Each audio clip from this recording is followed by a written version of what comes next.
Pa divno je dobiti nagradu za sav trud koji je za nas, za puno truda, rada, učenja i evo, zaista je predivno u ovom ambijentu dobiti nagradu. Dalje idem na diplomski u Pulu, isto ovdje na FET-u, tako da zaista se isplati doći i nastaviti. Profesori su divni, prenose znanje i evo, puno je prilika koje možemo iskoristiti mi studenti i time se još dodatno poboljšati naše vještine. Definitivno lijepo iskustvo, dobri ljudi, lijepo okruženje i preporuka svima koji sada biraju, svim maturantima koji biraju što će upisati, definitivno doći do Pulu. Osjećam se odlično, evo, nisam niti sam još svjestan ovog postignuća i ove diplome. Kao studentu iz kontinentalne Hrvatske mogu reći da su me tu u Istri i općenito na fakultetu odlično prihvatili i jako sam zadovoljan i profesorima i nastavnicima i samim fakultetom i iskustvo je zaista divno.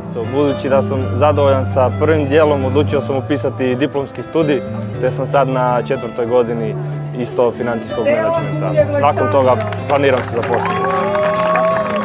Savršeno! Pa, ne znam, zato što je lijep dan, obitelj je došla, slavimo završetak jednog dijela, završetka fakulteta, završetka ovog učenja i onda prelaska u neki drugi život. A planovi su još usavršavati, učiti, proširivati znanje, naći posao koji volim i tako. I najradije bi upisala još jedan faks.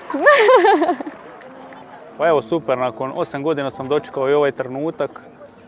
Pa evo, osjećam se odlično, pošto i za 3 godine nismo imali, pa evo ga, ovo je odlična prilika da proslavimo zajedno sa prijateljima i obitelji u ovako odličnom okruženju. Pa bilo je super, da nije bilo super ne bih studirao 8 godina, nego bih skratio na 5, ovako sam malo odužio da još više uživam. Ugodno se osjećam, lijepo okruženje, lijepa manifestacija, stvarno lijepo, mogu reći. Planovi, evo, odradio sam praksu, znači službenu praksu od fakulteta, pa nešto u svojoj branši, marketinško upravljanje. Pa jako sam sretna jer sam konačno dočekala ovaj dan da sa svojim prijateljima i kolegama, ali i kolegama koji su prijatelji, proslavimo ovaj naš veliki uspjeh. Malo smo se družili zbog korone, ali koliko jesmo, bilo je jako produktivno i jako sam sretna što imam takve prijatelje i kolege na faksu. Najljepša uspomena.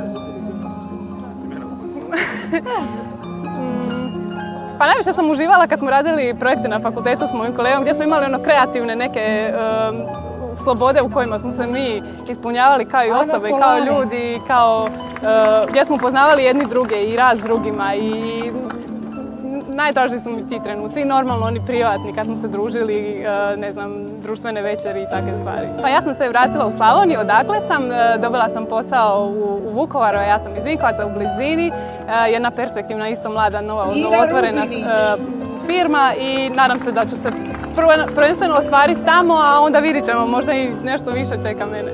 Posebno je ovo trenutak, ali ništa od toga ne bi bilo moguće da nisam imala oko sebe svoje prijatelje, rodbinu, obitelj, prvenstveno mamu i tatu koji su me gurali, znači i s obje ruke i s obje noge i posebna zahvala oboma njima i toliko sam sretna što sam im omogućila da budu ponosni na mene zbog ovoga.